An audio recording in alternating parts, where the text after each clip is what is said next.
pecat semua boomer-boomer di PSSI sekarang. Siapa tuh? Ya semua exco-exco. Semua exco yang boomer. Iya, pokoknya yang semua netizen maki-maki Mark Klok, maki Yakub Sayuri. Iya. Ya, padahal kan yang Patrick Kluivert, kenapa lu maki-maki pemain timnas?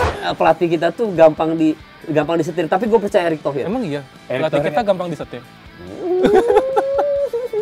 Emang gak usah diomongin. Hebatnya Bojan, maksudnya dia bisa meracik pemain yang Persib Bandung yang mega bintang ini. Nah kan itu sebenarnya yang dibutuhkan untuk pelatih timnas kan. Mengalahkan ego pemain-pemain ini supaya bisa main rapi, main teratur. Yang tadi gue bilang, ketika di Asia Persib Bandung berkibar, itulah keputusan Erick Thohir harusnya untuk ngambil Kang Bojar ini menjadi pelatih tim. Terus habis itu, pelatih di mana? Juventus sekarang. Oh pantesan Juventus ya? Maaf Juventus. Soalnya gua Milanis nih, mau apa lu?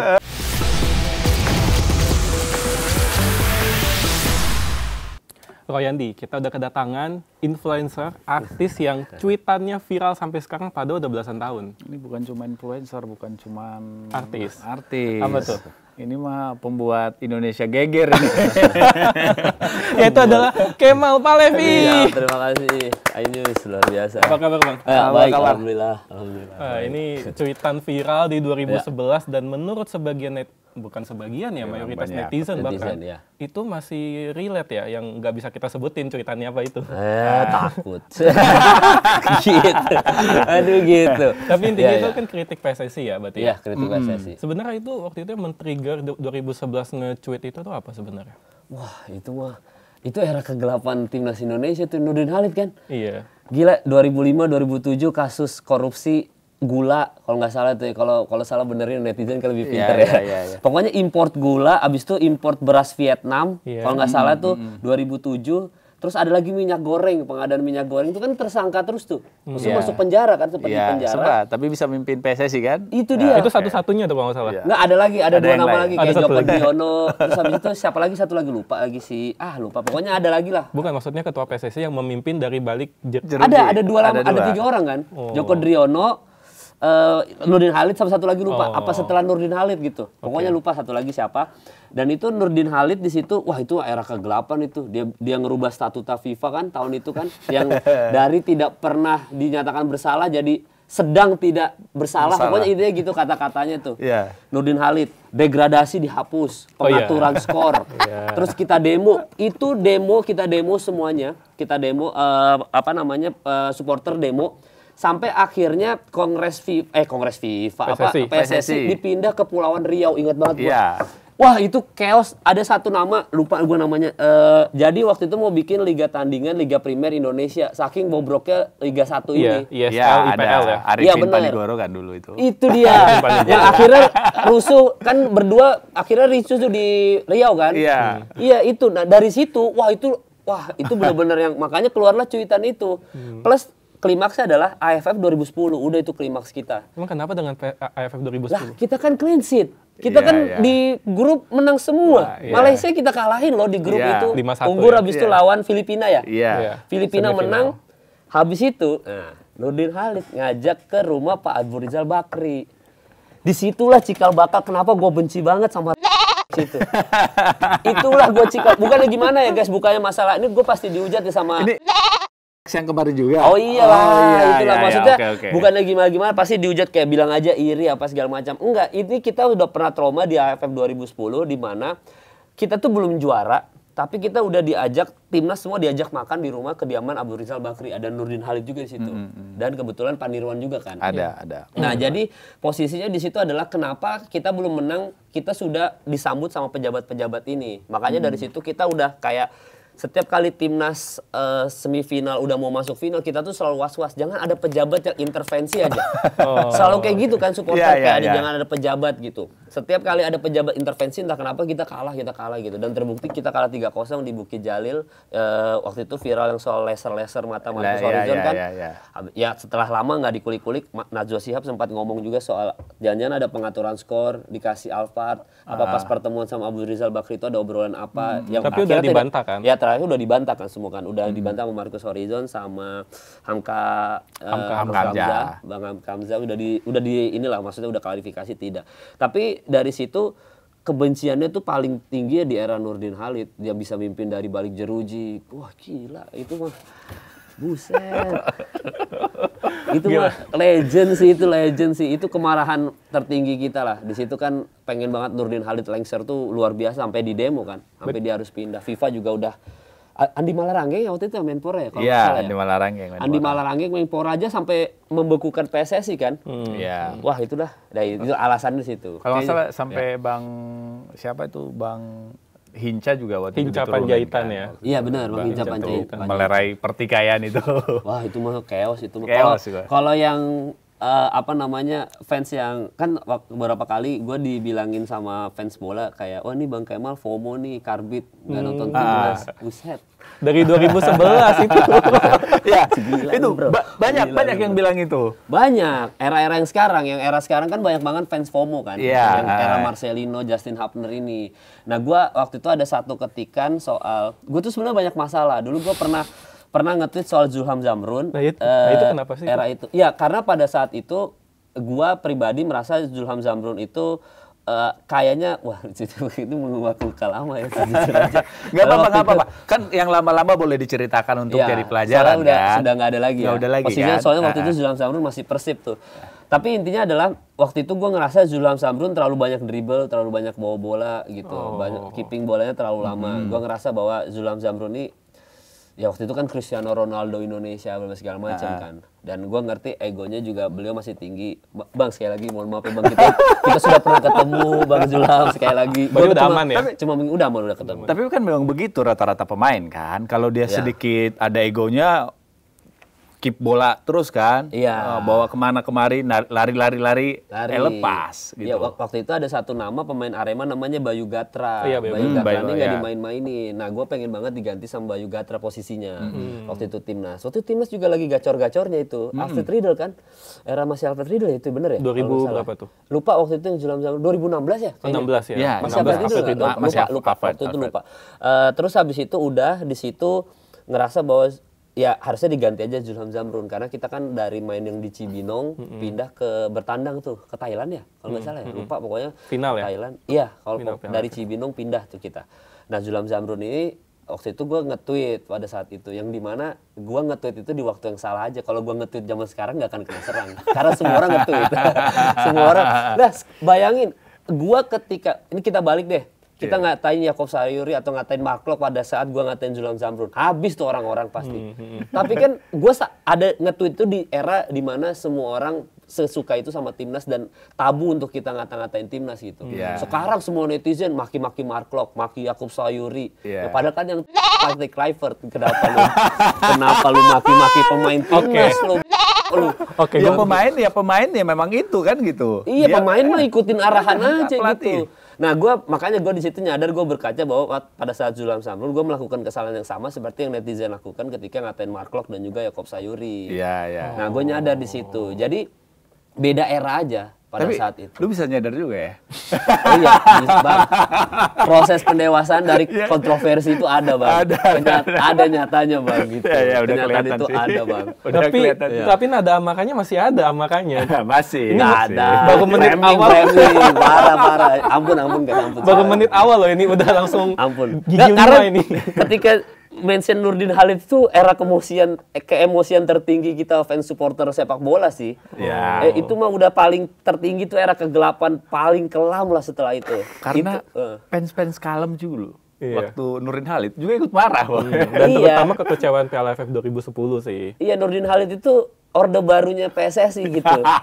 Habis itu reformasi kan. Tapi sampai sekarang kayak nggak benar-benar juga sih. Oh iya, berarti sampai sekarang kayak sama juga dong dengan Ray. sensor sendiri sih tiba-tiba. Iya, makanya. Nah, tapi gini pertanyaannya, kalau dulu semarah itu kan, istilahnya bukan ngatain lah, tapi kritik PSSI ya, itu masih relate sampai sekarang Bang? Apa udah ada perbaikan? Wah, sebenarnya sih tweet itu masih 14 tahun masih belum ada perbaikan ya. Maksudnya tetap di retweet sampai sekarang. Kalau kalian masih main X, namanya bayangin gue dari zaman Twitter sampai ganti X gitu ya. Sekarang di X masih di retweet sama banyak orang kan tweetan itu. Sebenarnya jadi masih apa ya? Masih nggak ada. Maksudnya gini. Ini kan sebenarnya kita selalu dibilangin soal kenapa patokan kita Piala AFF juara senior terus, sementara kita udah bisa tembus mau ke Piala Dunia yang gagal juga ya. Iya, gagal juga. Yang janjiin dong, kesel banget gue. Nanti kita bahas juga sih. Tapi intinya adalah kan kita selalu bahas, Coach Jatin selalu bilang kenapa sih patokannya Piala AFF, kan kayak Piala Dunia kita udah di depan mata, terus habis itu peringkat FIFA kita udah naik, kita udah rajanya Asia Tenggara digitu-gituin kan. Yang lain udah keok-keok ke semua, Indonesia nih, King Indo nih gitu kan. Nah tapi secara nggak langsung AFF itu sebenarnya patokan, berarti pembinaan kita sejelek itu dari tahun dulu sampai sekarang kita nggak pernah juara AFF senior. Iya juga. Padahal juniornya aja juara gitu. Juara, Patokan ya. kita kan senior. Berarti kan tidak ada perkembangan signifikan. Harusnya kalau kita bisa naik peringkat FIFA, gampang dong juara AFF. Yes. Kalah lagi dong, Iya. U23. Iya. Berarti apa? Stuck dong nih 14 tahun nggak ada apa-apa nih. Sementara kita selalu bilang King Indo nih, King Indo nih. Berarti kan stuck. Itu paling gampang loh. Kalau kita bisa tembus Piala Dunia di depan mata, ya AFF mah kacang goreng doang harusnya logikanya. Tapi kita kan nggak berhasil-berhasil. Berarti apa? Selama 14 tahun ini tidak ada perubahan signifikan. Patokan gue cuma itu doang sebenarnya. Oke, ini kita mencoba untuk berimbang juga ya. Iya, Ini lama-lama dihajar juga lama-lama nih. Gini, Siapa? Guanya apa lu? kita semua. Oh iya, kan ini opini gua. Gini, oke kalau misalnya dibilang mungkin nggak ada signifikan, tapi kan faktanya kita sudah sedekat itu loh sampai ke Piala Dunia. Istilah kita udah berapa edisi, ini yang Garis paling bawahi dekat. dengan naturalisasi yang Uzbek sama Jepang tidak lakukan. Garis bawah. Ya, Yordania juga enggak ya, Yordania. Kita garis bawahi itu dulu. Oke, itu satu. Kedua kan juga kan sebenarnya dari Bapak Erick Thohir juga udah melakukan banyak hal kan. Misalnya sekarang Super League udah ada VAR kan sekarang. VAR itu emang progres. Progres Tapi dong. VAR itu keniscayaan. VAR itu emang harus ada. Gila apa ya? Semua liga udah ada VAR, kenapa Indonesia ada VAR itu prestasi gitu. VAR itu keniscayaan, emang semua liga harus ada VAR. Iya, siapapun Gitu. orangnya itu harus Iya, ada gitu. harus ada. Mau Erick Thohir, mau siapapun harus ada VAR. Iya, Kemal Pahlevi pun ketua PSSI-nya itu harus ada. Iya, maksudnya mau kalian berdua ketua PSSI, VAR itu sebuah keniscayaan, bukan prestasi. Emang harus ada. Gue tetap berprestasi, maksudnya gue tetap berterima kasih sama Pak Erick Thohir. Dan gue selalu bilang di podcast gue, untuk sekarang nggak ada orang yang sebaik Pak Erick Thohir untuk memimpin PSSI. Oke. Mencintai sepak bola, punya power, Iya. modal kuat. Iya. Itu adalah modal dasar untuk menjadi ketua PSSI di Konoha ini, di Indonesia Iya, ini. iya. Yang dimana politiknya kuat, korupsinya kuat, ya. pokoknya intervensi ordal-ordalnya kuat. Pak Erick itu sosok yang paling cocok lah gitu. Gua sampai sekarang belum menemukan satu nama pun yang bisa menggantikan Pak Erick Thohir gitu. Berarti Belum ada. mendukung Erick Thohir ya? Kalau dibilang mendukung, mendukung. Oke, Tapi tetap dikritisi gitu. ya tetap kan, kalau itu mah tugas kita. Tugas Maksudnya kita, itu tugas kita as rakyat, as pencinta sepak bola. Kalau emang ada salah, kritik. Itu emang tugas, kewajiban kita malah. Itu bukan lagi kewajiban dan hak. Buset, itu. Buset. Nggak Oke. boleh memang. Kalau ada yang salah ya kita harus kita kritisi. kritisi. Kalau Oke. bisa kita diam aja. Meskipun begitu kan, tapi tetap harus diakuin dong. Istilahnya dari ketua-ketua sebelumnya itu kita nggak pernah sampai round 4 loh istilahnya. Ya meskipun orang bilang naturalisasi, tapi kan itu kan sah-sah saja kan. Oh iya, boleh. Maksudnya itu sesuatu yang sah, nggak ada yang menyalahkan soal naturalisasi. Cuma kan itu yang kita sayangkan itu, gua dan beberapa teman-teman gua adalah itu kan sebenarnya cara instan aja kan. Iya. Kenapa cara instan ini dilakukan padahal bisa pembinaan. Terus habis itu ngomongnya juga, oh ini sebenarnya persiapan untuk 2030 pemain-pemain ini. Di 2030 beberapa pemain ini udah kepala 3 gitu, yang dimana sudah sangat tua. Plus negara lain pasti akan meniru cara Indonesia untuk naturalisasi. Malaysia yang sempat kena kasus kemarin kan. Walaupun Gagal ya? Walaupun gagal, tapi tetap ada usaha ke sana. Ada usaha, Berarti ya. artinya apa? Belum tentu kita di tahun 2030, 2029 nanti negara ASEAN lain tidak sekuat kita. Pasti dia akan meniru kita. Nah, sementara kita sudah mengeluarkan senjata pamungkas kita nih. Ya kan? Sekarang kita mau ngomongin pembinaan. Emang cukup dari sekarang sampai ke 2029, 2030 untuk pembinaan pemain muda. Sementara Jepang blueprintnya 100 tahun loh. Iya, 100 tahun ya. Iya, Uzbekistan juga bukan perjuangan. Dia liga lokalnya panjang lah perjalanannya. Turki sampai harus Presiden Erdogan turun tangan. Erdogan Turki. Iya, maksudnya perjalanannya sangat panjang gitu. Nah, kita nggak mungkin dalam 5 tahun benerin liga, 5 tahun benerin pembinaan pemain muda, udah nggak mungkin. Berarti kan harapan kita tetap di Izes, Verdong, yang dimana beliau makin tua dong. Iya, iya. Bahkan beberapa pemain ada yang lebih tua lagi Kevin gitu. Dix, Tom Hai. gitu. Iya, dan si pemain-pemain lain ini mungkin Malaysia atau Thailand mungkin pemain muda yang dinaturalisasi. Nah, berarti kan 2030 mungkin cobaan kita lebih sulit lagi daripada sekarang. Makanya kesempatan itu cuma ada sekarang sebenarnya untuk mencetak sejarah itu sekarang. Walaupun isunya adalah di 2030 katanya World Cup mau ditambah jadi 64. Peluangnya lebih gede dong peluangnya. Peluangnya lebih gede. Tapi tunggu dulu, belum diiyain sama negara-negara yang ada di World Cup. Karena mereka ngerasa eksklusifnya berkurang. Iya. Itu juga lucu. Itu mau Kalau digajal. Sebanyak itu turnamen aja semua dibuat negara. Iya, bukan World Cup. Prestisnya di mana? Gitu. Gue yakin negara-negara Brazil, Spanyol, apalagi Spanyol kan keras kan. Israel kalau masuk Piala Dunia kita nggak mau main, keras gitu. Iya. Bayangin negara-negara ini pasti protes ke FIFA. Di mana kita tahu FIFA juga kotor kan. Negara-negara lain, itu kan ada dokumenternya di Netflix. Bukan gua ngomong. Iya, gitu. Ya maksudnya jadi si negara-negara ini pasti akan berkoar, maksudnya ngapain 64 gitu, udah jadwalnya makin panjang, kita butuh istirahat, pemain bisa gampang cedera. Ini prestisnya World Cup hilang nih, aura mistisnya World Cup hilang, pasti mereka protes. Nah, makanya belum diiyain. Bang Kemal, ini kan tadi bilang bahwa banyak sebenarnya yang harus dibenerin sama PSSI. Kira-kira dari pandangannya Bang Kemal apa yang mau dibenerin nih supaya halangan-halangan yang akan terjadi di 2030 itu bisa kita hadapi. Supaya cuitan dari Bang Kemal udah nggak nggak ada lagi yang Ya. itu PSSI gitu. Pecat semua boomer-boomer di PSSI sekarang. Siapa tuh? Ya semua exco-exco. Semua exco yang boomer. Iya, pokoknya yang masih ada jiwa korupsi, jiwa rakus-rakus ini kita hilangkan semua. Emangnya exco PSSI sekarang ini korupsi ya? Ya Allah, masih ditanya begitu-begitu. Ingat nggak yang Liga 4 apa Liga 3 bola? Oke. Gitu. Ya, itu viral dong. Viral. Ya kan katanya nggak sengaja atau apa Ya gitu. tapi kan viral. Viral. Maksudnya kita Walaupun tahu diulang, dong. Walaupun diulang, tapi ini fakta ya. Fakta. Ya maksudnya banyaklah hal-hal yang kayak pengaturan-pengaturan yang kemarin-kemarin yang dulu-dulu sebelum ada VAR gitu-gitu. Exco itu kan tidak berubah. Ketua PSSI-nya berubah, tapi tim Exco ini kan nggak ada yang berubah signifikan. Orangnya sebenarnya tetap sama. Artinya apa? Siapapun ketua PSSI-nya selama Exco-nya sama, ya tetap sama. Mau segitu ngelawan Pak Erick Thohir, gue yakin Pak Erick Thohir mungkin ada perlawanan mungkin ya. Ini sempat ada. Sebenarnya diomongin nggak ya? Boleh diomongin. Tapi ini opini aja ya guys ya. Ya, Maksudnya oke. ini mungkin ini konspirasi aja. Jadi kalau misalkan salah benerin aja. Kenapa Pak Erick Thohir tetap harus jadi Menpora? Karena Pak Erick Thohir itu harus ada terlibat langsung sama kepemerintahan, sama pemerintah gitu. Supaya apa? Supaya kalau Pak Erick Thohir ini disenggol, ini konspirasi sekali lagi ya. Kalau tapi bisa jadi benar. Ya mungkin ya. Kalau Pak Erick Thohir disenggol sama Exco ini nggak berani karena Pak Erick Thohir dibawa Pak Prabowo langsung. Berarti ada kekuasaan lah gitu. Jadi makanya tetap harus ada jabatan menteri supaya kekuasaan ini tidak bisa diganggu-gugat sama Exco ini. Ada tuh, ada sempat konspirasi lah. Kalau salah ya udah mohon maaf ya guys. Gue cuma denger aja. Nah makanya Pak Erick itu yang gue tahu sebenarnya pengen membenarkan PSSI, tapi selama Exco-nya masih orang yang sama nggak bisa benar-benar juga. Ada obrolan itu antar supporter, desas-desusnya lah. Makanya kalau misalkan langkah pertama adalah PSSI ini harus dirombak total semuanya. Siapapun orang-orang lama di Exco itu harus dipecatin semua. Di situnya dulu dibenerin. Ketika di situnya dibenerin, diisi sama orang yang benar-benar mencintai bola, bukan orang-orang yang menjadikan PSSI sebagai mobil politik. Itu udah masuk semua. Insya Allah baru kita bisa tuh ngomongin pembinaan pemain muda dari SD. Kan kalau di Jepang sama Uzbek tuh udah dari SD udah ada pembinaan tuh. Ada liga sekolahnya. Iya, ada tuh videonya yang Jepang anak SD-nya dribblenya udah kayak Mitoma. Tok gitu yang dribblenya tuh yang kayak jalan ya. Iya, kayak jalan gitu. Iya.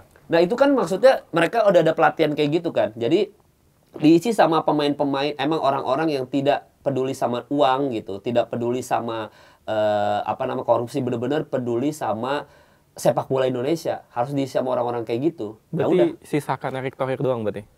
Ya kayaknya Erick Thohir yang paling baik sih sekarang sih. Sulit siapa gantinya? Maksudnya yang bisa menggantikan Pak Erick itu siapa gitu? Ahok, masa Ahok? Tapi kan ada di Exco juga Bang Arya Sinulinga.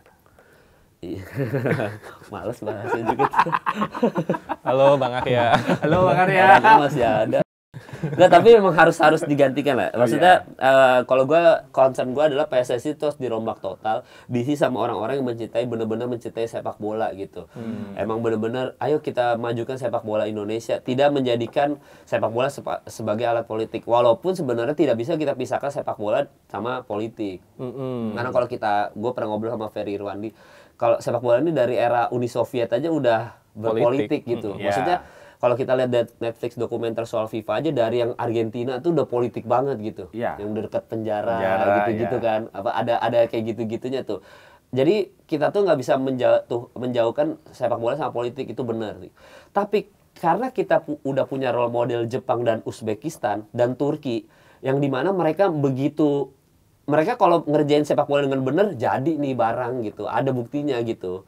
Mereka diisi sama pemain-pemain, orang-orang yang benar-benar cinta sama ininya, terus berpin 100 tahun jangan diobrak-abrik, bisa ternyata. Berarti kan kita juga bisa sebenarnya gitu. Gua ada role modelnya itu. Jadi itu dulu sih rombak PSSI. Nah, siapa kira-kira yang cocok mengisi posisi-posisi yang sekarang? Nah, kalau itu seandainya yang itu dianguskan. gua sih ex pemain pasti beberapa. Ex pemain. Pasti ada beberapa ex pemain. Tapi kayak rata-rata sekarang ini pemilik klub ya kata-kata ya. Iya, masalah pemilik klub. Pemilik klub kayaknya, wah, pemilik klub itu apalagi pemilik klub ya. Kita ada kasus LIB kemarin-kemarin kan, aduh panjang juga. Tapi memang harus orang yang, kalau pemilik klubnya merasa dia memang bisa membenarkan sepak bola Indonesia, ya nggak ada masalah juga. Cuma kan waktu itu ada yang banyak kasus juga sih.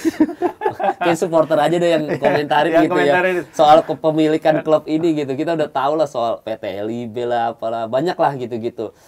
Agak sulit emang kan ini orang dekat semua yang kita ngomong gitu. Tapi ya intinya adalah memang harus siapapun itu, mau pemilik klub, mau siapapun, kalau memang dia punya hati yang tulus untuk membenarkan sepak bola Indonesia, ayo gitu. Karena kita tuh penduduknya banyak gitu. Penduduk kita tuh banyak dan mayoritas pencinta sepak bola. Kita tuh bisa setara dengan Argentina dan Brazil loh, secara kecintaan sama sepak bola gitu. Mereka bisa sukses, mereka bisa, maksudnya Brazil bisa, Argentina bisa, sebenarnya Indonesia tuh juga bisa gitu. Karena kita segitu cintanya, grassroots banget buat sepak bola gitu. Dan kan sudah ada bukti juga kalau orang Indonesia bisa buat sepak bola di luar bagus kan. Ada Como. Ya benar, Como, ada Como. Dan jangan kan nggak usah jauh-jauh. Jepang belajar bikin jilik dari Galatama kan. Dari liganya ya. Iya, makanya ada peribahasa itu yang guru kencing berdiri, murid kencing berlari gitu. Emang bener gitu ya. Nah, berarti kan sebenarnya bahkan Jepang aja dulu tahun 98 belajar dari Galatama untuk membuat jilik kan. Secara nggak langsung adalah sebenarnya sepak bola kita itu kalau dikelola sama orang yang benar, bisa juara, kita bisa jadi, wah, bisa banget gitu. Jepang guru sama kita, kenapa dia sukses sekarang gitu. Oke, ini lagi-lagi berimbang lagi ya. Ya. Tadi kan dibahas soal pembinaan. Ya. Ini nanti ada yang ngomong lagi nanti. Sebenarnya udah ada pembinaan. Iya, udah ada kan. Buktinya kita udah lolos Piala Dunia U17 kan buktinya. Oh iya benar, U17 kita udah sukses. Itu prestasi dong itu. Oh, prestasi jelas. Maksudnya itu prestasi yang bagus banget. Bahkan menurut gua itu udah ada progres. Makanya gue yakin itu kan progres itu sebenarnya ada di era Pak Erick Thohir ini. Sebelum yang tadinya Iwan Bule gitu kan. Ini udah ada Pak Erick Thohir. Nah, itu aja Iwan Bule, Edi Rahmayadi aja udah jadi pemerintah. Maksudnya udah gabung pemerintahan lah. Nah, si Pak Erick ini menurut gue tetap ada andil. Makanya gue percaya Pak Erick itu tetap nakoda terbaik untuk sepak bola kita. Tapi dengan satu syarat, kalau Pak Erick pure mau konsen 100%, gue yakin Pak Erick bisa membenahi gitu. Terbukti Piala Dunia yang tadi U17 berhasil gitu-gitu. Cuma kan kita nggak cukup dengan itu. Karena begitu Pak Erick Thohir diganti setelah 5 tahun lagi diganti lagi, ya out lagi, berubah lagi dong gitu. Ya. Itu yang makanya harus ada perombakan PSSI. Artinya harus dibuat kurikulum ya. Dibuat kurikulum yang udah ibaratnya buku resepnya udah kita kunci nih gitu. Kayak boleh diutak-atik ya. Kalau di F1 tuh kayak Ferrari gitu. Lu nggak boleh otak-atik kan, Italian banget kan Ferrari kan. Nggak boleh ada Inggris masuk nih apa, nggak boleh ada yang merusak racikan ini nih gua kunci. Pembalap siapapun mau itu Inggris mau apa, nggak boleh ada otak-atik ini Italian pride banget. Nah, kita butuh orang yang kayak gitu. Mungkin Erick Thohir bisa bikin kurikulum itu, mengunci itu, sehingga siapapun ketuanya nggak boleh diganti. Ketika itu diganti, kita tahu pasti supporter. Karena kurikulumnya dibacakan transparan ke kita semua. Tapi bukannya ada Villanesia ya? Mana sekarang? Villanesia-nya mana? Mana? Bertanya mana Villanesia? Ya kan sekarang jadinya total football kan pengennya. Iya, maksudnya Villanesia-nya aja hilang kan. Nah, itu aja salah satu contoh yang dimana kita jangankan ngomongin buku resep tadi deh yang harus kita kunci. Filosofi sepak bola kita aja nggak punya. Apa filosofi kita? Kita mau ada Villanesia, udah nggak ada. Pas era ST-nya kita main apa? Pragmatis. Kita bertahan gitu ya. Tadinya build up sama positional play istilahnya gitu, yang nyerang and counter ya. Iya, counter, penguasaan bola. Mau kita ada Villanesia dirubah lagi sama era ST-nya pragmatis. Terus ada Belanda ini ngerubah lagi jadi total football. Kita nggak punya. Sementara kalau kita ngomongin Jerman ada gegenpressing, Inggris punya kick and rush. Italia punya Catenaccio, punya prinsip, sehingga itu prinsip mereka, buku resep mereka, siapapun pemainnya, siapapun pelatihnya harus ngikutin itu, harus ngikutin map ini apa itu, buku ya. ini, ya terserah kalau nanti mau diganti sama Spalletti, Gattuso, tapi setidaknya mereka punya Catenaccio ini, mereka punya khas. Indonesia kita nggak punya itu, kita apa sih, mau Catenaccio kah, mau gegenpressing kah, mau tiki taka kah, mau apa gitu, maksudnya mau positional play, Villanesia, mau Harus build up, ditentukan dulu harus ya. ditentukan dulu. Nah itu dulu yang penting kan. Nah, sebenarnya. salah satu yang kita tunggu harus ditentukan adalah pelatih timnas Indonesia Oh, yang benar. masih di hold kan sampai sekarang. Masih sebenarnya namanya sudah ada kan, tapi belum dikasih tahu ke kita ya. Iya, belum Iya, lah, iya. belum. Ya. Kalau Udah tahu lo? Belum tahu nama-namanya siapa. Kalau udah tahu saya bocorin aja. Iya, Nggak ada. spill tipis-tipis Nggak lah. ada, nggak. Belum tahu. Nggak, tapi Gila. dari Bang Kemal maunya siapa? Menurut Oke. Bang Kemal yang cocok? Sebenarnya buat gue ada ngelatih timnas? catatan, gue ada 5 nama ya. Wih, Karena boleh ini nih. biar nggak salah aja ya, maksudnya. Boleh, 5 nama boleh nih, boleh. Ada 5 nama sebenarnya. Dan ini sering kali udah diomongin sama netizen juga, sama supporter gitu. Yang pertama adalah, ini gue menghilangkan Frank de Boer ya, karena menurut gue jangan orang Belanda lagi gitu. Oke. Sempat ada Louis van Gaal juga, udah nggak usah gitu. Oke, cocok. Udah tua banget Nggak usah, soalnya. iya udah tua banget. Nah, satu orang tua juga yang menurut gue udah nggak usah lagi dimasukkan dalam jajaran potensi pelatih kita adalah Akira Nishino. Oh, Karena Akira Nishino Jepang ya? tadi pertimbangannya adalah sudah tua, dan sebenarnya sama Thailand tuh dia gagal kan. Iya, gagal. Iya. Sama STI aja ditahan 2-2 gitu. Iya. Ngapain lagi gantiin timnas kita. Habis itu kalah juga kalau nggak salah tuh sama UAE 3-1 sama Iya. Malaysia 1-0. Iya. Jadi Akira Nishino emang berprestasi di 2018 sama Jepang gitu ya. Tapi STI juga berprestasi sama Korea Selatan. Jadi gua rasa Akira Nishino tuh udah harus kita coret lah, Akira Oke. Nishino. Terus habis itu ada nama lagi, ini catatan gue ya, Maurizio Sosa, Persija. Iya. Karena kan Persija tuh di era 2025-2026 ini Oke. masih oke lah gitu. Itu juga satu nama gitu. Terus pelatihnya Dewa United tuh Jan Ode ya. Jan Ode Rickering. Ya, nah itu kalau misalkan masih mau membawa culture Belanda, beliau Jan Ode itu orang Belanda tuh. Dan pelatih nextnya timnas Indonesia emang harus pelatih yang mengerti sepak bola kita, culture Indonesia. Jan Ode itu ngerti culture Belanda, plus juga ngerti sama orang Indonesianya, karena udah jadi pelatih Liga 1. Makanya kalau nyari pelatih nextnya, emang menurut gua nggak usah jauh-jauh ke luar negeri lagi sih, nggak usah Roberto Dari liga Mancini, lokal. ya nggak usah gitu. Cukup liga lokal aja, tapi yang sudah mengerti pemain Indonesia sehingga dia bisa scouting yang bagus, plus sebenarnya sudah bisa sudah tahu budaya di luar juga gitu. Oke, ini menarik ya. Ya. Gua potong Berarti dulu. pelatih Iya, nggak Persib dong, cocok tuh. Iya Ya, benar, sebenarnya salah itu satu ya? salah satunya, makanya bisa ditarik nggak tuh sama timnas si Bojan itu. Bentar, gua potong. Boleh, Kalau boleh. misalnya dari pelatih lokal, Ya. bukan pelatih lokal ya, pelatih Pelatih liga Liga lokal, 1. liga lokal Super League. Nanti muncul Simon McManamy jilid kedua gimana? Iya sebenarnya ada isu kayak gitu lagi kan. Iya kan? Cuma makanya sebenarnya nama-nama yang gua sebut ini tuh nama-nama yang oke juga. Kalau walaupun Simon juga juara ya waktu itu, Juara pelatih sama terbaik kan, Bayangkara. pelatih Iya, terbaik kan. 2017. Iya, jadi memang itu juga sih sulit ya. Kadang-kadang pelatih kita tuh gampang disetir. Tapi gue percaya Erick Thohir. Emang iya, Erick pelatih Thohir kita gampang disetir. Emang gak usah diomongin. Kalau pelatih yang kemarin emang disetir apa enggak sih? Patrick Kluivert, Iya. tanya aja pas Natal dia datang itu. Kebetulan bentar lagi Natal ya, kebetulan ya. Iya, bentar lagi. Tapi yang nyetir siapa kan? Nggak tahu ya. Ketua PSSI-nya kan Pak. Ya nggak tahu ya kalau itu kan nggak tahu gue. Kalau kita nggak tahu. kalau nggak tahu. Sintayong disetir nggak Sintayong? Oh, ya kan dia dipecat ya. Nggak, tapi intinya adalah nama-nama Berarti nggak ini bisa disetir. nggak tahu kalau gue ya. Tapi memang pelatih-pelatih yang Liga 1 yang tadi gue sebut ya, Maurizio Sosa, terus habis itu Bojan Hodak, termasuk Jan Ode Rickering ya. Rickering. Sama ada satu nama lagi namanya Bernardo Tavares. Bernardo PSM Tavares ya? ini PSM. waktu itu sebenarnya beliau yang paling cocok ya, karena dia ngebawa PSSM tanpa pemain PSM. bintang yang gimana-gimana, Yes. tapi juara liga itu sejarah juga kan di 2021 ya. Sama PSM Makassar. Iya, sama PSM Makassar. Dan tipe mainnya itu sebenarnya yang menurut gua paling cocok sama timnas Indonesia, yaitu adalah Bernardo Tavares itu pragmatis kan. Oh, Ya, Maksudnya bertahan Portugal gitu. ya? Iya, Portugal pragmatis dan orangnya juga cukup disiplin, tegas. Sepak bola Indonesia itu menurut gua udah kita nggak usah main open play, positional play, nggak usah terlalu build up gimana. Total Kita cukup football gitu. ya nggak usah sebenarnya, karena tidak, apalagi total football sulit banget buat timnas yang baru ngumpul. Total football kan lu harus yang akrab satu sama lain, bukan pemain yang baru 3 hari datang, baru 4 hari, nggak bisa gitu.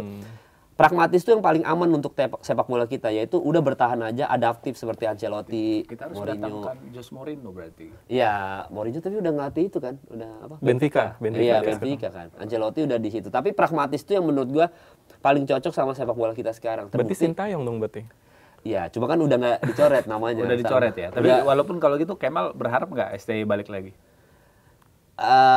sebenarnya kalau dibilang berharap sih, berharap mah tetap ada karena Sintayong ini kan racikan Sintayong sebenarnya. Iya. Dia yang tahu kapasitas pemainnya kayak gimana kan. Jadi gue tetap berharap Sintayong. Cuma kan katanya udah dicoret. Nah, itu kita kan nggak tahu kenapa dicoret kan. Nah, itu aja mungkin kita nggak tahu. nggak bisa di. Nah, tadi Iya, ya. masalahnya kan dia bilang kita lupakanlah masa lalu. Ada Iya. apa nih? Padahal Iya. kan sebenarnya ini tim racikan Sintayong gitu. Berarti Kan tadi 4 nama ya, Mauricio Sousa, Iya, Mauricio Sousa, Bernardo Tavares, Bojan ya, Bojan Bojan, Persib sama Jan Oda Rikering. Bojan Hodak bagus menurut Bang Kemal. Bagus kan dia back to back Persib. Menurut gue itu sesuatu yang sulit juga di liga kita ya. Back to back 2023 2024 itu prestasi yang membanggakan. Walaupun sempat terseok-seok Persib di awal musim ini gitu. Tapi udah balik lagi, gacor lagi. Gacor lagi. Dan hebatnya Bojan maksudnya dia bisa meracik pemain yang Persib Bandung yang mega bintang ini gitu loh. Iya, dia bisa mengalahkan ego-ego Iya, mereka. dia bisa mengalahkan ego mereka. Nah, kan itu sebenarnya yang dibutuhkan untuk pelatih timnas kan, mengalahkan ego pemain-pemain ini supaya bisa main rapi, main teratur. Berhasil dia, walaupun awal-awal terseok-seok, ya nggak ada masalah. Ya, tapi berhasil gitu. Pemain-pemain bintang loh ini Persib ini. Nah, itu kan sudah modal dasar untuk ngelatih timnas sebenarnya. Satu nama lagi? Gue belum kebayang sih. Tadi gue sempat 5 kepikiran Roberto Mancini sebenarnya. Oh, Mancini. Kalau Iya, sih Mancini. nyaranin Jose Mourinho sebenarnya. Iya, maksudnya Mancini masih Uzbek kan mengganti pelatih dia si siapa namanya? Timur Kapadze dengan Cannavaro kan. Iya, Karena Uzbek di Piala Dunia mau main pragmatis, yang dimana Itali banget gitu. Maksudnya ya bukan Itali banget sih, tapi intinya mau main pragmatis lah. Makanya meng-hire Fabio Cannavaro. Nah, berarti secara nggak langsung pelatih Italia ini kan punya akademi yang bagus lah gitu. Terbukti Montella ngelatih Turki. Terus habis itu ada banyak lah udah pelatih Ancelotti. Spalletti udah di-cut tapi kan. Tapi maksudnya Gattuso. Terus habis itu Spalletti ngelatih di mana sih? Juventus sekarang. Oh, pantesan Juventus ya. Tapi Bangkit loh. Zaman dia itu yang Tapi Bangkit loh Juventus. Oh iya betul. Maaf Juventus. Soalnya gua Milanisti mau apa lu? Juventus mau apa lu? Gua Milan mau apa lu? Lancang banget mulutnya. Iya. Enggak, tapi memang gua sempat kepikiran Mancini karena dia nganggur dan pernah ngelatih Arab. Berarti Tapi kan gagal di Arab Saudi kan, sama Sintayong ditahan seri. Ditahan. Cuma kan setidaknya mungkin Mancini baru belajar banget di situ. Maksudnya baru belajar vibes-nya sepak bola Asia lah gitu. Tapi sekarang gua rasa Mancini tadi sempat Mancini, cuma sekali lagi kayaknya nggak bisa Mancini juga karena kita tuh butuh pelatih yang memang sudah mengerti liga kita. Mancini tuh kegagalannya mungkin tidak mengerti sepak bola Arab dan Asia gitu. Dan itu pengalaman pertama beliau kan gitu. Malah kalau Simone Inzaghi kan Simone Inzaghi sudah Arab tuh. Iya. Kalau dia pensiun atau Pioli tuh, Pioli boleh, kan di Arab boleh. Pioli habis dipecat kan Pioli. Ya iya maksudnya kan dia tapi sudah pernah ada di Asia lah dalam tanda kutip. Udah merasakan atmosfer Udah Asia, merasakan ya. atmosfer, dia udah tahu oh nih Arab tuh begini ya, kurang lebih Indonesia kan sama-sama, apalagi kan kita umroh maksudnya ada hubungannya kali ya. Nah, Pioli Kukiran sama-sama bisa bermain. Iya. ya, dan gue curiga juga Simone Inzaghi jangan-jangan pengen jadi pelatih Asia makanya dia ke Arab dulu ya. Maksudnya Simone Inzaghi kan bukan pelatih yang jelek gitu. Bagus sih Simone Total Inzaghi. football juga kan Simone Inzaghi. Lebih ke defense sih dia. Ya Dia defense kan dan total football kan. iya. Kayak Bastoninya lari kemana, tiba-tiba Acerbi ada di mana. Ya, Dia itu yang maksud keren. Total football lah, hitungannya juga tetap. Tapi versi Italia, versi Inter Milan. Ngomong Inter Milan lagi kita. Tetapi satu hal yang pasti adalah butuh yang paham banget sama Liga Indonesia berarti kan. Ya paham Liga Indonesia, ya, setidaknya tahu soal Sepak bola ASEAN dan Indonesia. Asia lah gitu. Maksudnya dia punya pengalaman, itu yang paling penting. Karena sepak bola Asia, kita nggak bisa pungkiri Asia, Eropa, Afrika, semua kan beda. Beda Gaya culture. bermain, culture manusianya. Nah itu kan butuh pelatih-pelatih yang memang sudah pernah ada di Asia minimal. Ya, kelebihannya lagi bisa ASEAN, itu kelebihan lagi lah. Ya harus paham juga sepak bola Indonesia. Iya, Di mana makanya. sekarang Liga Indonesia ada aturan 11 pemain asing. Bang Kemal ngelihatnya gimana nih? Aturan apa? Liga Indonesia? Iya, 11 pemain asing. Nggak ada masalah sih selama itu. Gue tuh pernah, jadi ini Panji yang ngasih tahu, dan Panji ini dapat dari Tom Lembong, Panji Pragiwaksono, yang baru kena kasus. Panji Pragiwaksono. Terus habis itu beliau ini dikasih tahu sama Tom Lembong. Intinya gue lupa ingat sih, soalnya saking banyak ke podcast ya, jadi gue lupa. Intinya ada Tom Lembong tuh bilang bahwa apa ya? Apa adalah takdir gitu? Gue lupa, ntar gue cek dulu ya supaya gue nggak salah ya.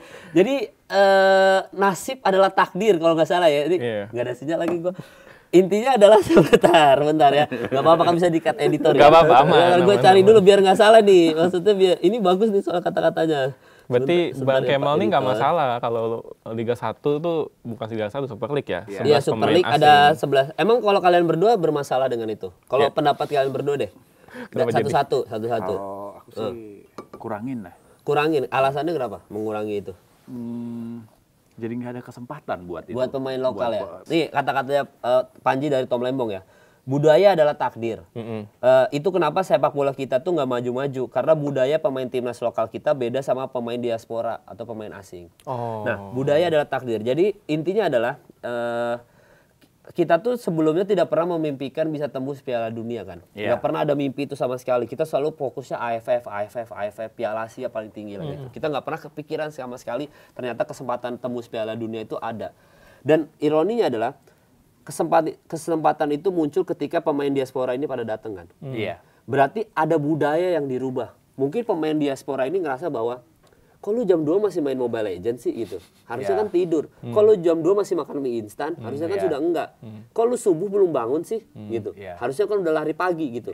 Nah, itu tuh kebudayaan yang kita even kemarin gua interview salah satu legendnya One Pride MMA. Dia bilang adalah dia jago juara di Indonesia dan hidupnya tuh hancur banget, Bang Suwardi namanya. Harusnya dibilang dia ngerokok, dia begadang gitu-gitu. Tapi dia bisa juara terus di Indonesia. Karena memang kalau di Indonesia ya udah segitu-segitu aja kapasitasnya gitu. Bukannya gue merendahkan ininya, tapi itu udah nyata fakta nyata bahwa pemain kita tuh kedisiplinannya kurang. Gitu, disiplinnya kurang. Nah, ketika pemain diaspora ini datang, mungkin ada shock factor yang kayak kok gini sih kebudayaannya gitu. Even Nyoman Paul, tau Nyoman Paul kan penyanyi kan? Kan dia di Swedia tuh main bola kan. Sekarang dia sempat mau masuk Liga 1 lagi tuh, sempat ditawarin. Itu aja dia pas latihan di sini main di Liga 1 dia ada ngerasa bahwa segitu besarnya perbedaan kebudayaan, culture-nya, kedisiplinannya pemain Indonesia liga lokal dengan liga luar gitu.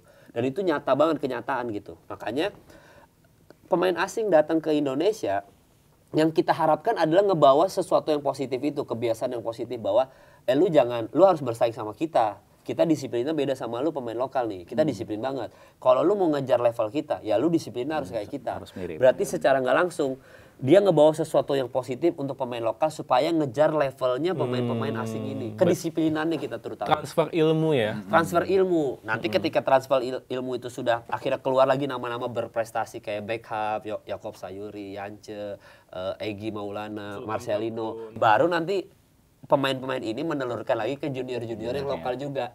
Dulu gue dulu kayak lu hidupnya. Abang-abangan ini ya, abang-abangan. Maksudnya kayak ngasih tahu. Dulu gue gak disiplin kayak lu, tidur jam 11, masih nongkrong, kadang-kadang clubbing misalkan gitu ya, party.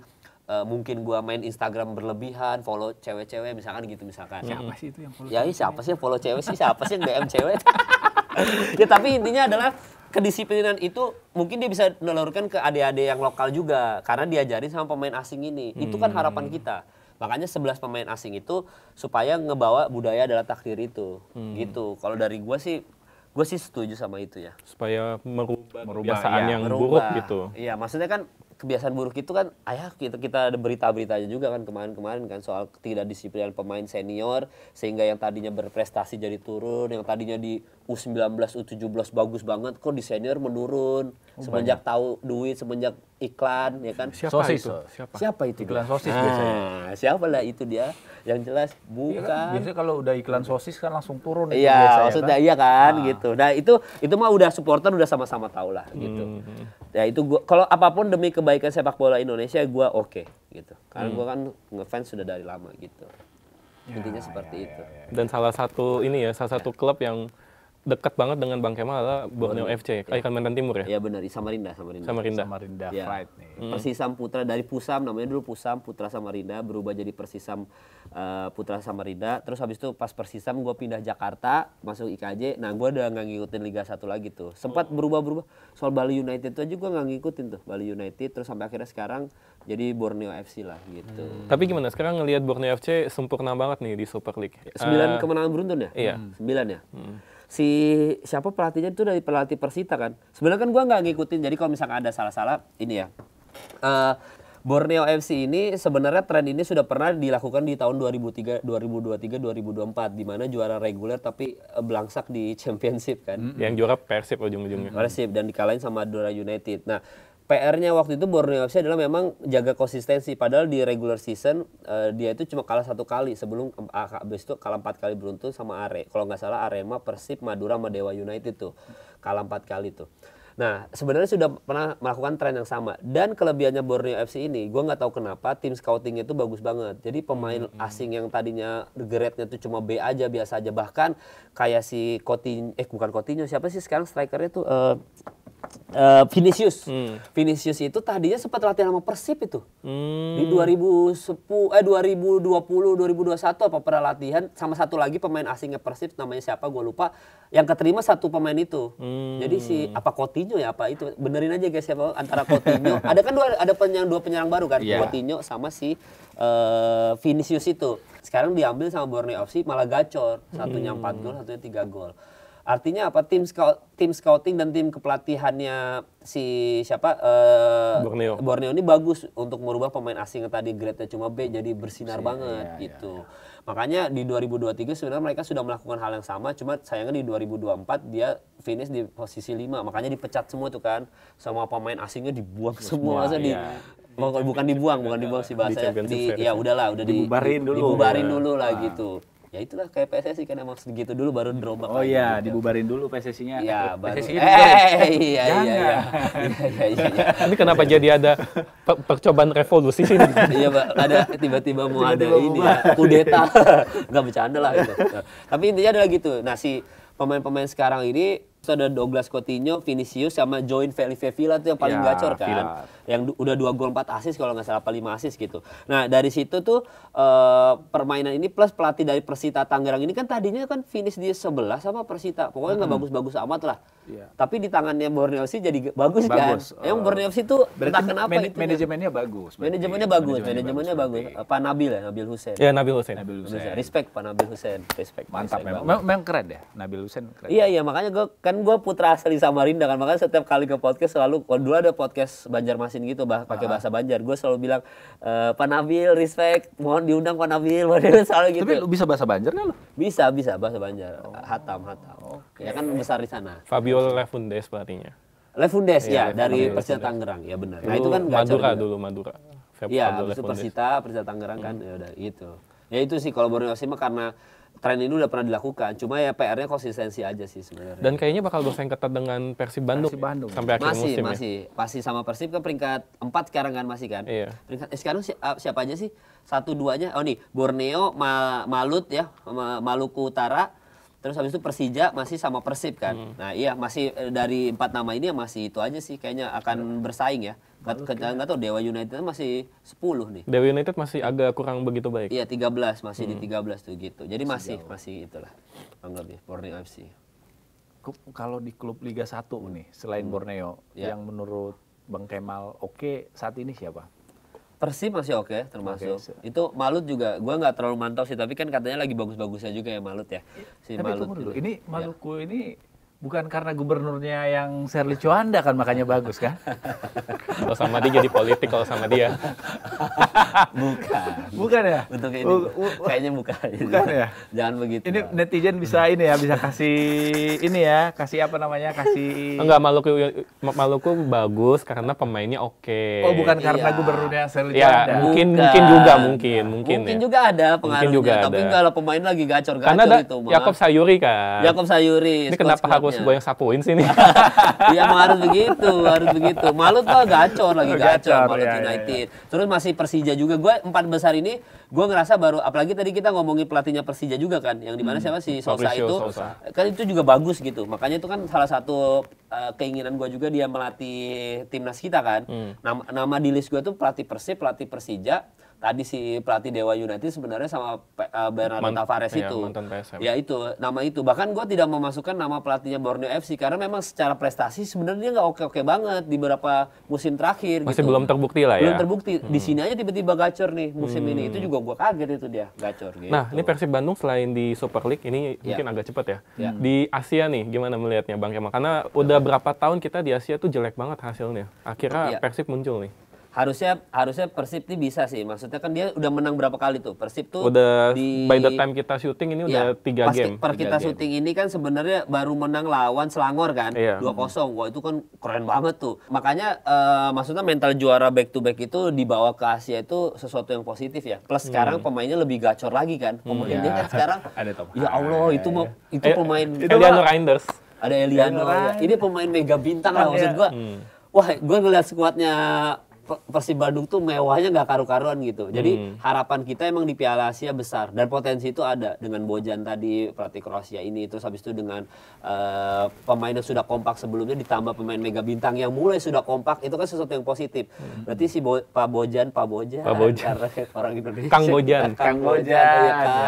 Kang Bojan ini berarti berhasil meracik pemain mega bintang ini gitu. Makanya yang tadi gue bilang ketika di Asia Persib Bandung berkibar, itulah keputusan Erick Thohir harusnya untuk ngambil Kang Bojan ini menjadi pelatih timnas. Udah itu udah paling benar udah itu. Statement ya. Udah iya itu udah paling benar. Kang Bojan ya. Iya makanya mungkin di hold tuh karena nunggu hasil Asia ini gitu. dulu kualitasnya. Mungkin kan dia bilang masih di hold sampai sekarang. Mungkin. Nah, iya mungkin aja nunggu Bojan ini mungkin Kang Bojan ini. Gue sih respect kalau Kang Bojan jadi pelatih kita. Kalau Kang Bojan Hodak respect ya. Kalau Ruben Amorim respect nggak nih di MU nih? Respect lah, gila. Amorim mah. Nah kita kan memang butuh pelatih yang kayak Amorim. Yang tidak mau merubah resepnya dia.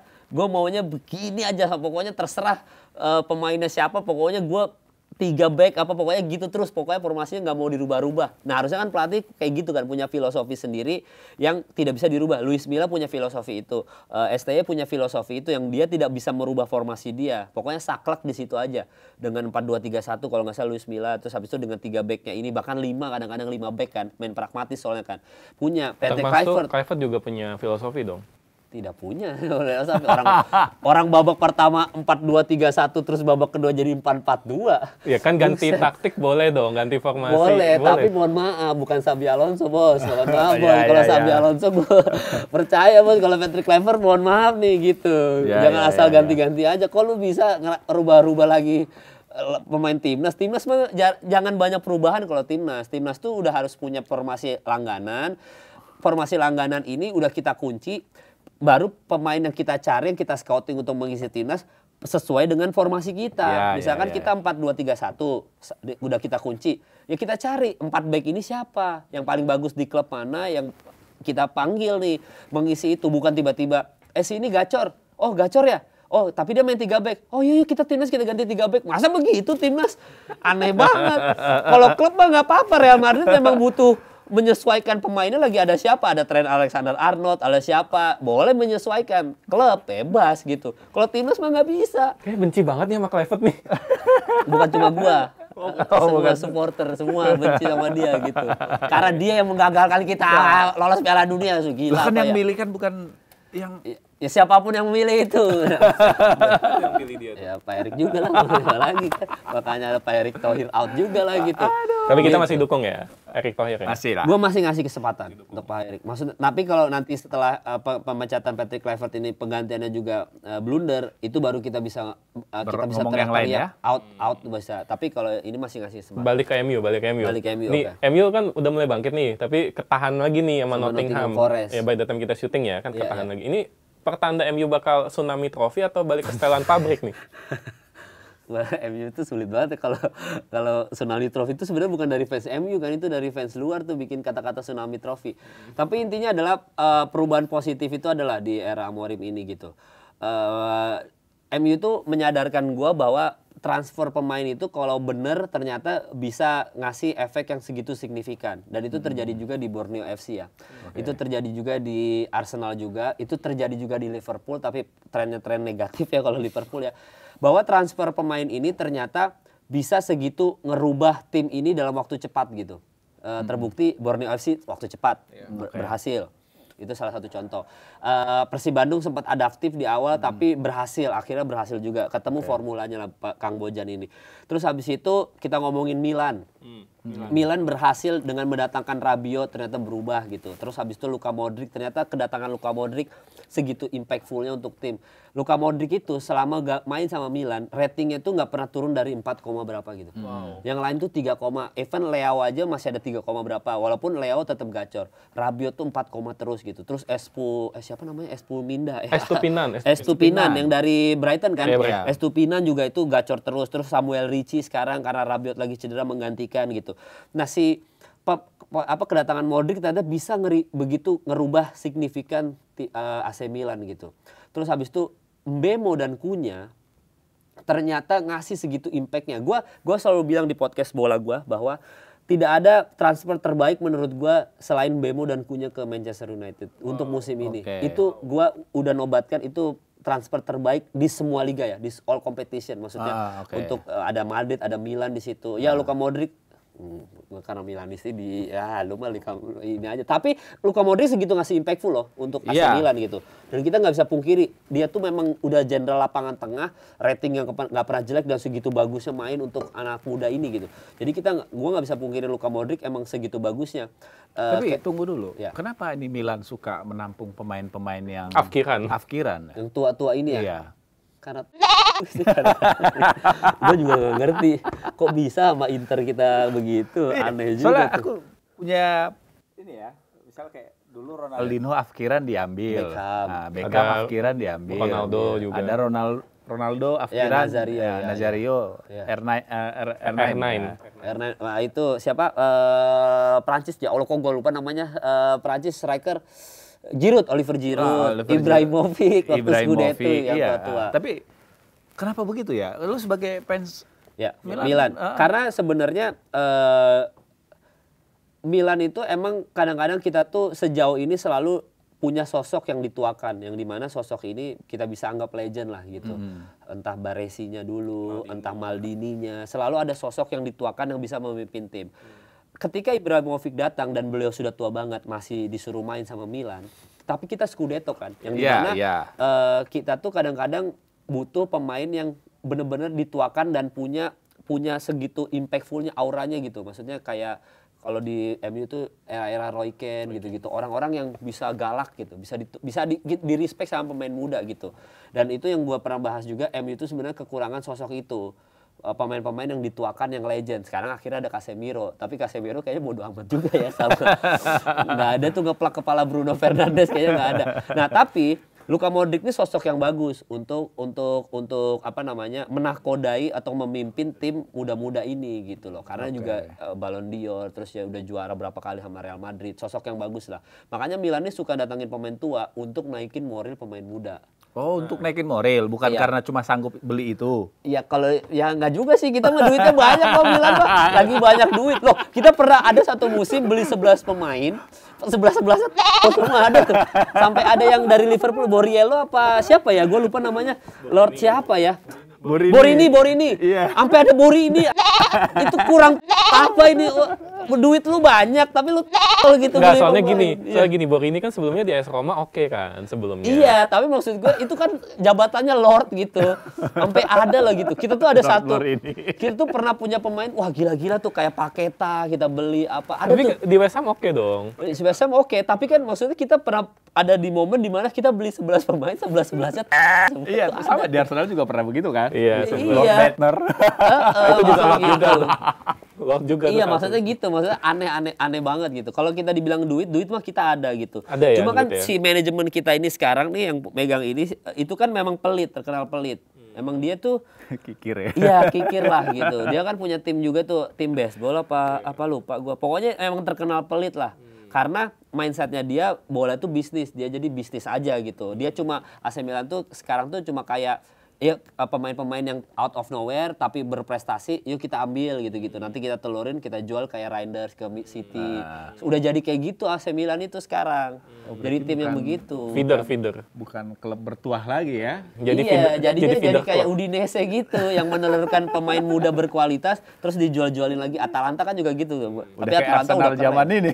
Iya, makanya Atalanta malah yang lebih gacor sekarang, punya lapangan sendiri. Terakhir dari gue ya, terakhir lu juga terakhir dari gue. Ya. Kalau Allegri gimana nih? Allegri kan balik lagi nih. Ya, Massimiliano sebenarnya Allegri.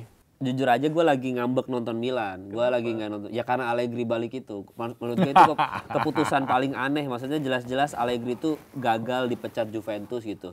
Cuma beliau yang bisa 0 shot on target tapi menang 1-0. Black Magic. Cuma dia doang gitu. Tapi memang gue mengecewakan bahwa gue kecewa kenapa Allegri lagi yang ditunjuk. Allegri itu udah gagal, udah dipecat sama Juventus. Fansnya Juventus aja udah maki-maki Allegri gitu. Udah mengutuk, bukan maki-maki lagi, mengutuk Allegri. Karena kehancuran Juventus tuh ada di tangan Allegri tuh. Makanya tuh tiba-tiba kok diambil Milan. Gue di situ kayak fans Milan ngambek, nggak mau nonton ini aja, nggak mau nonton Milan selama liga ini aja gitu, selama musim ini.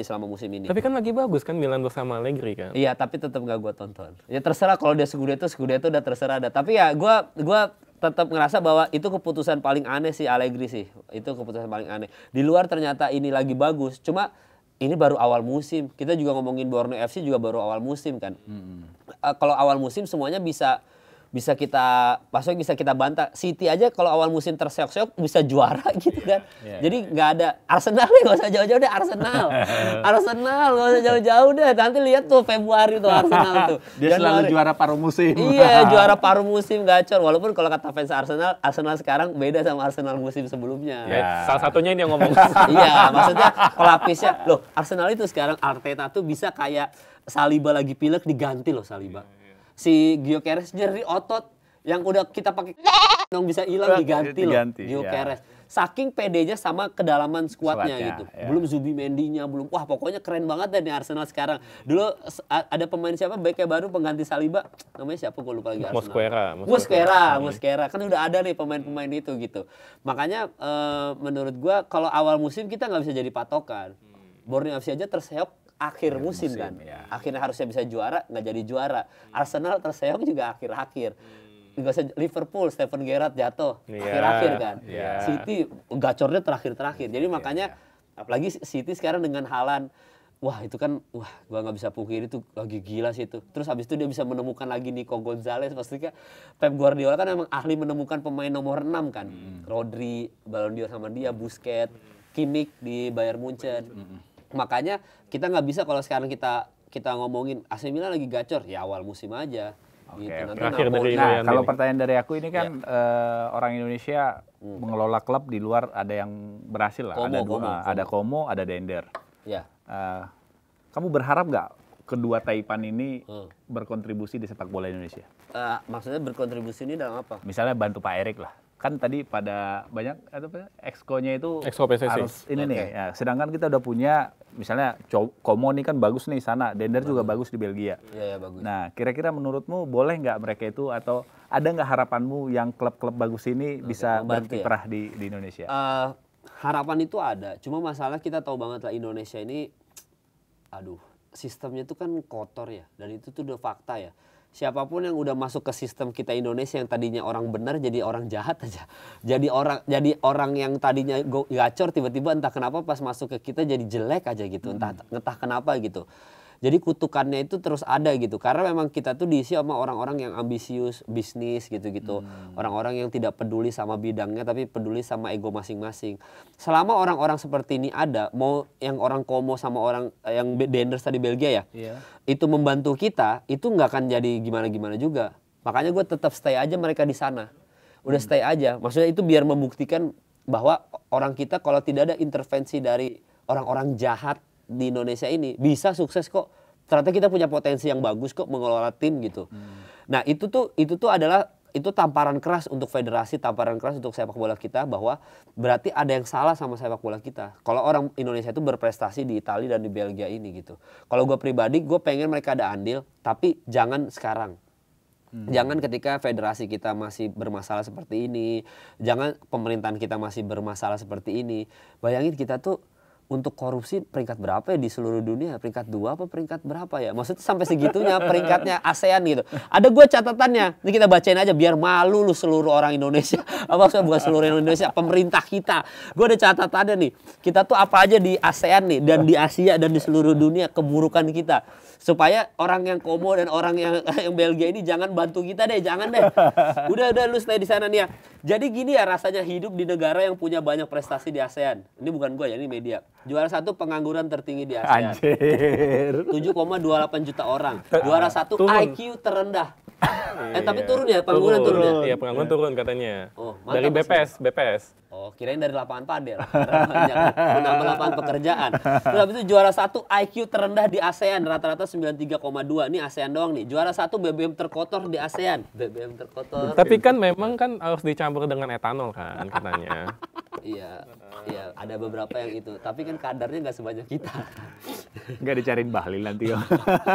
Respect, Respect, Pak. Respect. Halo Pak Balil. Iya, tuh. Juara 1 internet mahal, juara 1 kemiskinan tertinggi di ASEAN tuh. Jadi maksudnya selama kita masih juara ini, orang yang di Italia dan di Belgia ini udah nggak usah lu stay di sana. Didengarin ya Pak Hartono dan Pak Sihar. Iya, Pak Sihar ya namanya ya, Pak Iya, Sihar. Sihar. Pak Kan Sihar, kalau- Pak Hartono.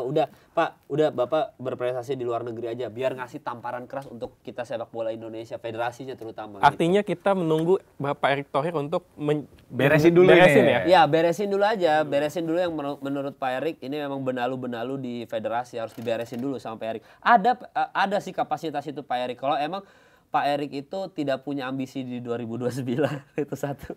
Dan peduli sama sepak bola kita. Kan sekali lagi ini opini gua. Ya. Opini gua kan. Ya, gua sih berharapnya nggak ada ambisi apa-apa untuk 2029 ya, Pak.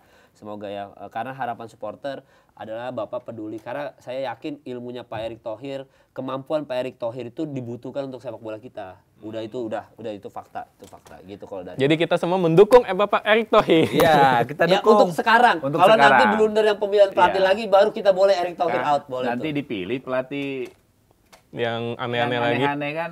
Kalau aneh-aneh lagi berarti kita undang Bang Kemal lagi. Ada part 2-nya nih berarti nih.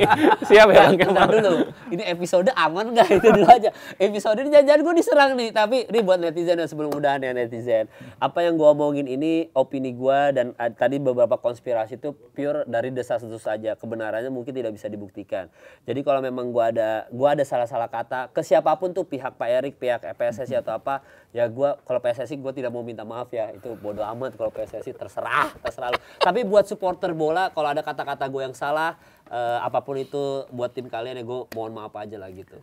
Itu Oke. aja sih. Kalau PSSI nggak usah lah, nggak usah ada apa-apa.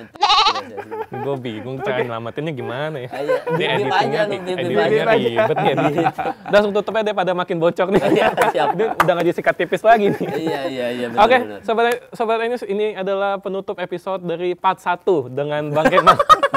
Karena nanti bakal ada part 2-nya nih. Kita tunggu di episode berikutnya. Sampai Iya. jumpa. Terima kasih.